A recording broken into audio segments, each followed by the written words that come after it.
it's a pretty rainy day here in the greenhouse, but today we have some stuff to do.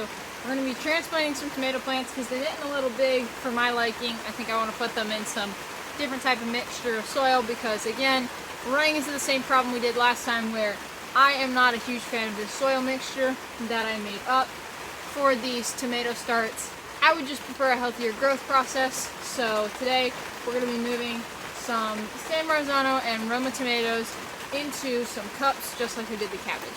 So today I am trying something a little bit different. I am making my own soil starter mix instead of using the potting soil. I might mix some of it in as well just because these are bigger plants. When you're starting your seeds out, I should not have used the potting mix. I realize that now, but at the time it's all I had. So today I'm going to be mixing up some seed starter mix along with the potting mix just to allow maximum growth with these starts because I want them just to be able to grow a little bit bigger than what they could in this soil because as it stands right now it's really compact, crusted over, and just it wasn't a good soil mix, and I'd really like to get those things out of there just for a bit more peace of mind. But so far their seeds are looking really good. The plants are about an inch or two tall now, and I just really am liking how they're looking, but I don't like the soil. So that's basically what we're doing today. So let's mix up some soil and transplant these tomato starts.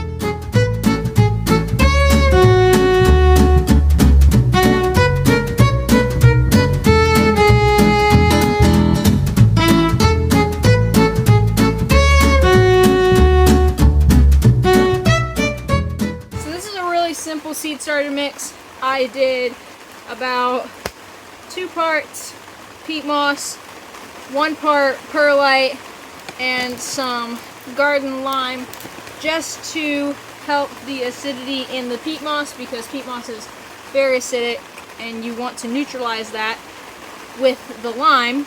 And then the perlite helps with drainage, and then for compost I just added some of the potting mix and I got a mix.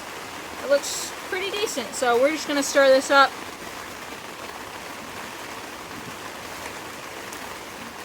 So when you're looking at this, you want to remember peat moss is really hydrophobic at first.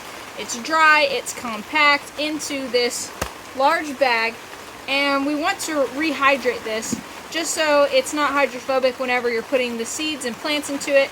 When you water from the top, it doesn't soak up that water, instead it just lays there. Causes rot and funguses to grow. So we're just going to rehydrate this a bit and then we'll put it into our cups. Don't do too much because you don't want to overdo it, but do just a little bit to get things started and to get things going. You can always add more later, but you don't want to overdo it on the dirt. So we're just adding a little bit of water, mixing it in there. That way the soil is just a little bit wetter than what it was before. I'm not looking for a specific consistency. I'm not looking for it to just compact into a ball and that's just what we're going to go with. I just want it to be a little wetter than what it was before. And I think I have a pretty good mix right now. So I think we're going to start filling the cups, putting the plants in, and getting these starts into a little bit bigger of a situation than they were before.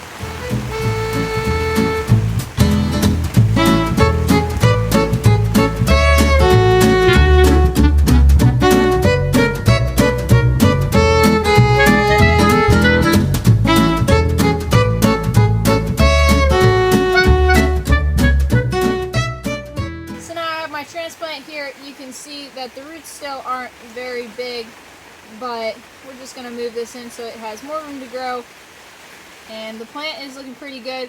We're going to plant these a little bit deeper because all of these little hair follicles can be turned into roots, and to grow a stronger root system we just want the best of the best, so we're going to plant these a little bit deeper. So I'm taking a bit of the soil out of the cups, planting this in, and then that should allow maximum growth on these tomato plants.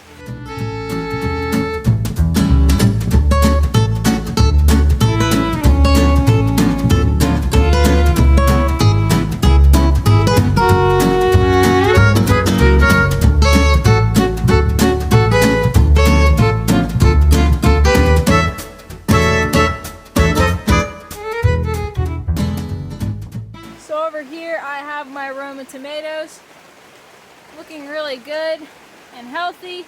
A couple of these I split, but a couple of them I just left 2 in the container. But the bigger ones I only put 1 in because I thought they could have a little bit more growth. These are the San Marzano. And over here are my cabbages, which are doing really good since I transplanted them into the potting mix. But this is a mix of what we made up today, potting mix and the seed starter. So hopefully that helps them out. It's loose enough that the roots can grow and they won't have any obstacles, whereas the cabbages might have a tougher time because this stuff is a bit woody and not as good for little seedlings. But the soil mixture is pretty good in here. I like the way these look. Now I'm just going to label the cups. That rain's really picking up. Now I'm going to label the cups, and then we're going to move these back into the room with the grow lights. So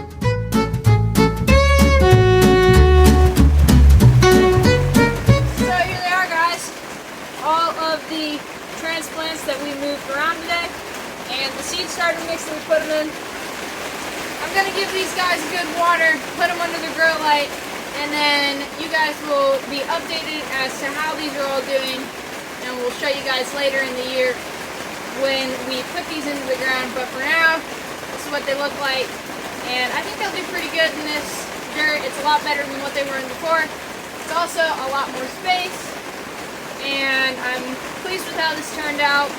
Hopefully these continue to grow bigger and stronger, and we get some good tomatoes off of them this year. But thank you guys for watching, and I hope you enjoyed this video. And if you were interested in making seed starter mix, if that taught you something, let me know if you have any questions down in the comments. But for now, we'll see you guys in the next one. Bye, guys.